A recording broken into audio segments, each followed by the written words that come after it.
People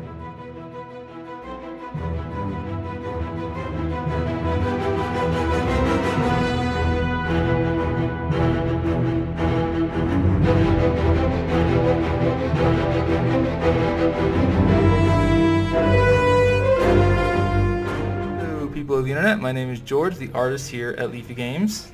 I'm Preston, the programmer, and we have a lot of stuff to show you this week. So we're announcing the first of the Phase 2 updates. And which class will it be? Which one is it, George? Well, it is the pilot update. So we already had a lot of pilot stuff in the game so far, so we decided to focus on, we took a step back for this update, and we made a lot of interesting decisions along with the involving the pilot and a few other classes as well. With some other changes, for sure.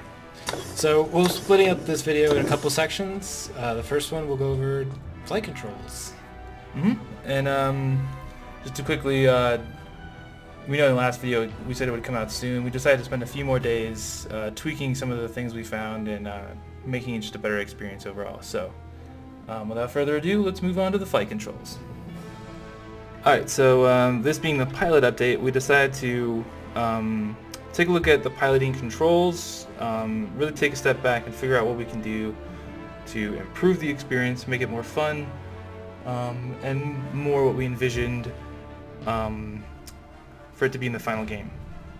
So first off, yeah, the classic just move your mouse around to orbit the ship. You can even move it upside down, move it all around, and yeah, that's the same. In the previous builds of the game, though, where you would tilt the mouse, the entire ship would sort of face that direction, and that is no longer the case. It will only currently, we went through a ton of different iterations. The only thing the mouse actually changes is the forward and backward tilt of the ship. As you can see, if I look down, the ship will look down, and if I look up, the ship will look up. And we did this for a bunch of different reasons, and hopefully those will be clear soon. So Q now rolls the ship to the left, and E rolls the ship to the right. You can see like little visual indicators here. D turns the ship right, and A turns the ship left. So with these, you can like tilt the ship and look in this direction, and the ship will begin to fly in this direction. And that'll become very very important for some other changes we've done. We've also added just a tiny little detail, more little white specks in space to help you get it's just a visual indicator of where the ship is moving and turning and how fast it's going, because there's not a lot of things to look at. And as you can also notice, we've added some very large asteroids to some of the scenarios now. We're pretty excited about that. So there's a bunch of other different flight modes as well. There's a lot of you have been asking for a kind of a manual flight mode where you control every axis of the ship independently, as well as translate the ship along each axis independently as well. So if you press X, you notice in the lower right hand corner, flight mode has switched to manual, and most of the controls are the same, except now the tilt is no longer dictated by where the mouse points, but rather by the W and the S. So we're pretty happy with that. And if you hold right click, W moves forward, S is backwards, Q is down, E is up, and then A and D are left and right, respectively. So that should be pretty useful. If you go back to automatic mode real quick, for those of you who really preferred the old method, if you hold right click in auto mode, the ship will arrange itself to meet that look. And also, for those of you who are tired of holding W to move forward, you can also left click, and that will act as an acceleration. So a lot of little tiny things there. Also, if you press K, it will lock the camera to sort of this, this view, and you can kind of look around. But see, if I orbit here, your entire perspective will move, and it'll sort of be locked to the camera. It has like some nice linear interpolations as well. And I think I'll pass it to my brother real quick to talk about some of the other things we've done regarding joysticks and stuff like that. So yeah, also part of this update, we've redone a lot of our input systems. It allows for completely customizable controls and key bindings, as well as custom configurations for joysticks. So if you put it in auto mode with fixed camera, it's probably it's my favorite set of modes for using the joystick. I think you mean manual. Yeah, sorry, fixed camera mode, manual flight mode. So that's the best. Those are going to be the circumstances you're going to want to use your joystick. Those are optimal for the joystick. So currently, I believe we ship with a bindings file for the Saytech X52, and you can actually use that to, you could use the rebinding file to change the controls for any sort of flight system or joystick layout you should have. You currently can't rebind them in game, although you just edit that text file and reload the game, and it will reload the input from that file. So, and this also applies, of course, to keyboard and mouse settings. And every button in the game can now be rebound to any other button. So, just for people who have alternate keyboard layouts, or just prefer or don't like the current controls or how they're laid out and would like to do them better, so they now get that option, which we like. You can go to the control screen. It's a little, it's not pretty right now because it's just reading it from the file, but we're going to make this prettier, and we're also going to make it so you can completely change it in-game. So you'll be able to rebind the controls in-game, update that file. So it's pretty cool. A lot of people are asking for it, so we decided to make it part of this update, and it makes sense. So joystick support makes sense for the pilot update. It was a lot of fun, so. We actually ended up ordering what is it called? The Saytech? We ended up ordering it off of Amazon because we didn't actually have any joysticks. So yeah, so we ordered some of the popular ones and made sure it worked with those. And so hopefully you guys don't have too many issues with joysticks. It's still super early, so if there are issues, let us know, and we'll address them when we can.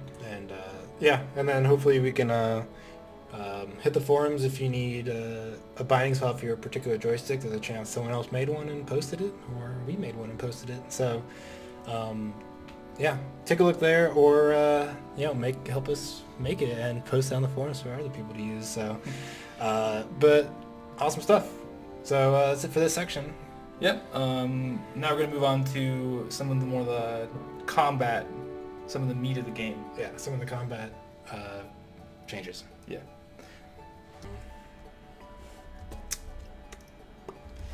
Hey guys, here to talk to you a little bit about the combat changes we've made in the pilot update. So you might be noticing that the ship weapon screen is not here, and that's because we've totally removed ship weapons. We think it's a really good thing. I think you guys will definitely see the upside in that it just adds a lot more interactivity, and it changes. We wanted to make the pilot's role more interesting, and if you have a forward-firing weapon, it means the pilot has to constantly face the enemy, or at least face the enemy whenever one of these things fires. So, so basically, we just went to the drawing board and really tried to rethink how, what's a fun way for a ship to fire weapons. So we think the turret is the best experience. But yeah, so I'm gonna pass it off to my brother George, who's gonna go over example of the flying and tell you guys a little bit more about why we made these changes and exactly what they are. Hey everyone, I'm just gonna quickly go over some of the new tweaks and changes to the combat. Hopefully, it should illustrate where we want to go with it, and hopefully, you'll see what we did and why we did it. So as you can see, you're all pretty much familiar with this, I'm sure. You have the two regular control stations and then the mega turret station.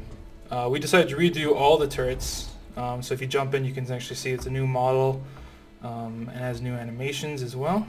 You can see it fires slower moving projectiles, which solves a number of problems. just in terms of networking and keeping the ships closer together to hopefully provide a more visceral and exciting experience. Although you could try sniping the ship, and that is very well a key strategy if you wanted to, and maybe there could be components in the future that are especially equipped for long-range battles. That would be a nice way to vary up the combat. And so currently, yeah, this really only has just a firing mechanic. We'll be adding more later, but you can see on the right, it actually has like a kind of cooldown, and that actually is based on how much power you allocate to your weapons on the reactor screen. So it's another way we're connecting systems, and hopefully by the end we're going to have this really nice interconnected ship, all these systems working together in harmony, and solving all these types of problems. And we're pretty excited for that kind of stuff. So this is just a very early hint at where we want to go with it. So currently, yeah, so that's the regular turret. We don't really have much of a name for it right now. If you notice back there, something else lies in wait, and that is the mega turret station. In the future, when the game is released, we'll probably have some sort of class restriction for the weapons specialist. He's the only one on board with the special training and fortitude to wield a weapon of this magnitude. And you can see I tried to make it look pretty intimidating. There's even like this overhead sort of thing, and so we plan on doing a lot with this, and this is pretty much what's going to replace the old ship weapon system. This might even have some sort of homing missile attack that you can target certain ship systems with. But for now, it's still pretty early. This is the pilot update, but since the pilot is combat is a very important part of the pilot, we wanted to get at least a taste of what the combat might be in the future. So this has two methods of attack. The first one being, it's regular fire, but it's actually sort of a timing mini game in a way. When I click, you can see these little guys. When you get within 1,500 meters of the enemy, they'll actually sort of lock on, and I wonder if it's going to attack. Uh-oh, it's coming. Okay. Perfect time to no. See, if I had a pilot right now, I wouldn't have this problem because he would turn the ship. But let me just quickly describe all this before I die. So you hold left click and two circles will come up. One red one will start to shrink, one white one will start to expand, and you let go right when they are right on top of each other. So you can see I let go, and I was pretty close, and I fire. There's not a lot of visual indication yet, but you can actually see it rocks the entire ship back. It's pretty massive. The camera shakes and everything like that. Let me see if I can just knock this ship out real quick. Let's see. Oh no, it got me. Oh, hello. Okay, so as you can see, my ship exploded into little tiny pieces of death and destruction, forever to drift into the darkness of space. We have this nice new game over screen, which should hopefully help the transition. But previously, you would get forcibly disconnected from the game, and it was kind of rough, and you no longer could talk to your friends. So as the host, you can just click retry, and everyone who did not click leave will join you in a new lobby. And here you are again. You can choose your classes, and we'll continue again, hopefully without any interruptions. But yeah, so now that's actually some of the new drone AI. They will actually patrol this perimeter, and when they get too close, I'm gonna try and fly away for a little bit just so we don't get into trouble. This security drone, he's a nasty little bugger. So there he is. I'm just gonna get pretty far away. So yeah, I'll go back to the main the mega turret real quick and talk about its other alternate fire mode. So this is pretty exciting. We call it the E-bomb, but in the future we might change the name because it sounds a little silly. But you basically activate it by pressing the 1 key So you can see this little like blue ball of energy sucking in everything around it and slowly growing. In the upper left-hand corner, you can see percent charge rate for the E-bomb, which is a nice little detail my brother added. Another little thing to enhance teamwork and cooperation: if you're piloting these smaller turrets and you see your weapons guy is charging, you can actually shoot it and it'll actually get bigger. So that's kind of a nice little detail.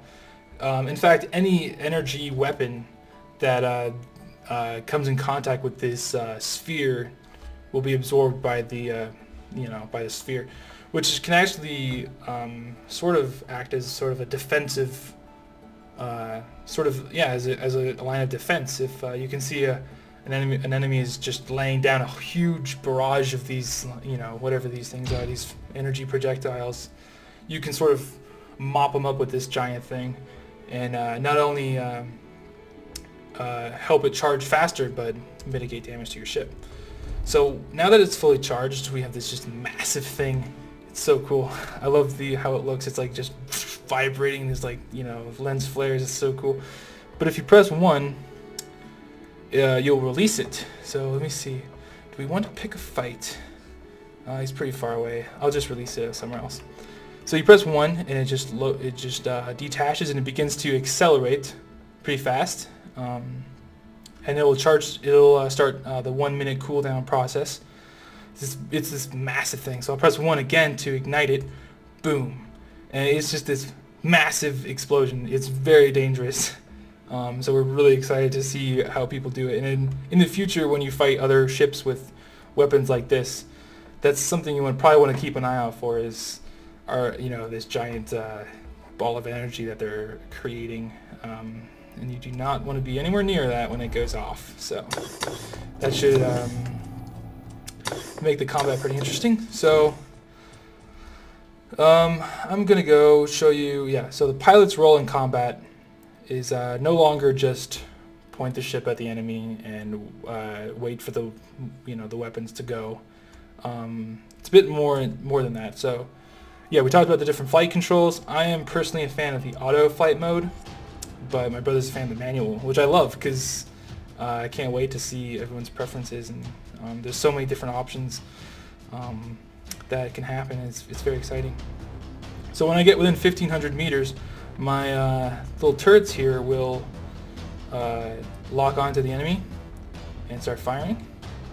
And the role of the pilot is to sort of orbit the enemy. So is he gonna?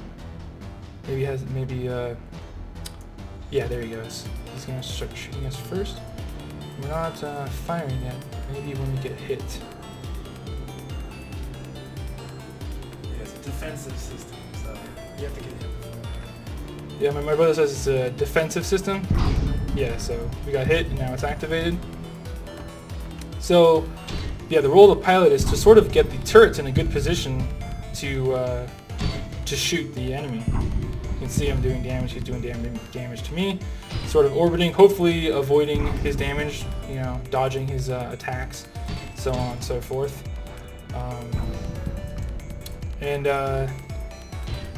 If you take a lot of damage, you can roll the ship.